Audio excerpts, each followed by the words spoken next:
Hello and welcome back to Coin Lady channel. There is much talk that Ripple and the SEC are close to reaching a deal.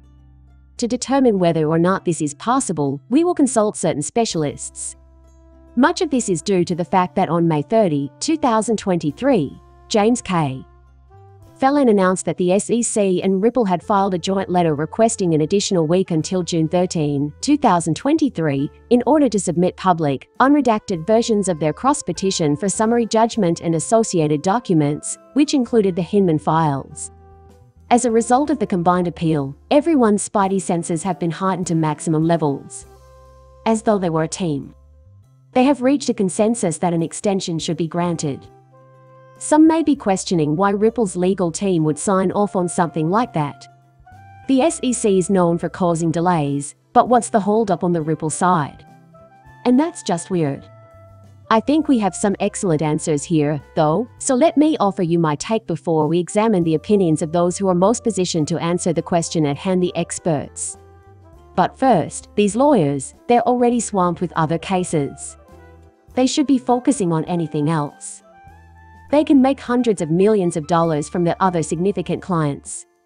Even though Ripple, I'm sure, is a major case, well, this case is going to a conclusion, so you need to be mindful of that in the judicial system.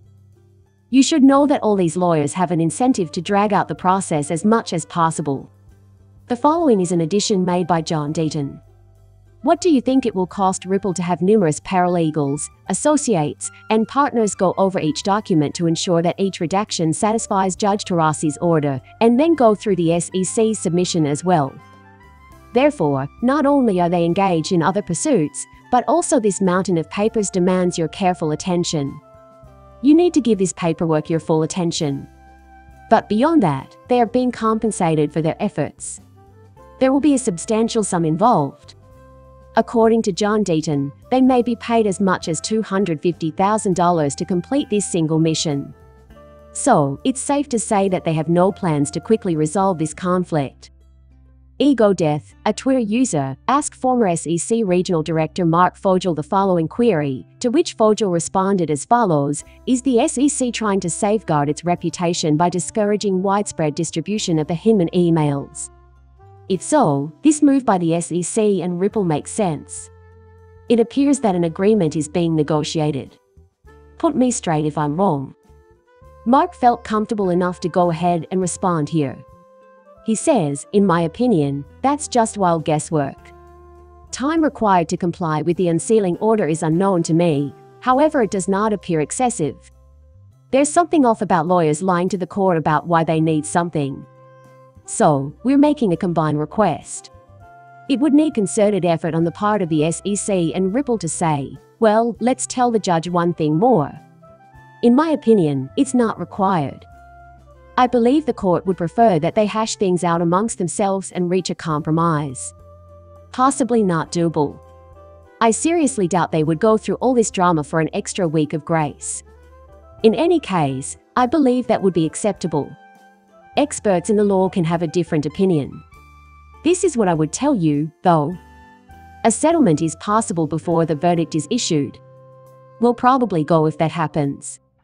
There was never any doubt.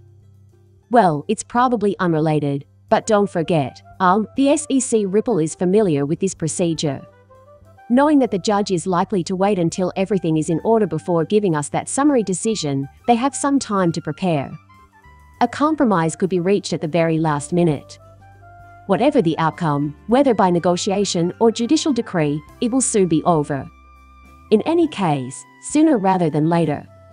We're on the verge of making up. We could speculate all day, but I wouldn't put too much stock in the fact that the company footing the bill for these costs, Ripple, would prefer not to keep this going on for any longer than is absolutely necessary. However, this is fantastic news for the SEC. That's how they like to play, and it's fantastic for Ripple's legal team, who will make even more money by milking this cash cow to death. There isn't much of a time gap between the two possibilities at this stage. A judgment by this judge would be the most transparent answer, since it would show the public how she applies existing legislation to the trading of cryptocurrency. When will we get it? Or are they both brave enough to see it through to the end and let that open and honest resolution happen? We'll have to wait and see. It remains to be seen. Leave your thoughts in the comments. If you found it entertaining, please show your appreciation by clicking the like button. Make sure you subscribe and click the bell to be notified. See you in the next video. Bye.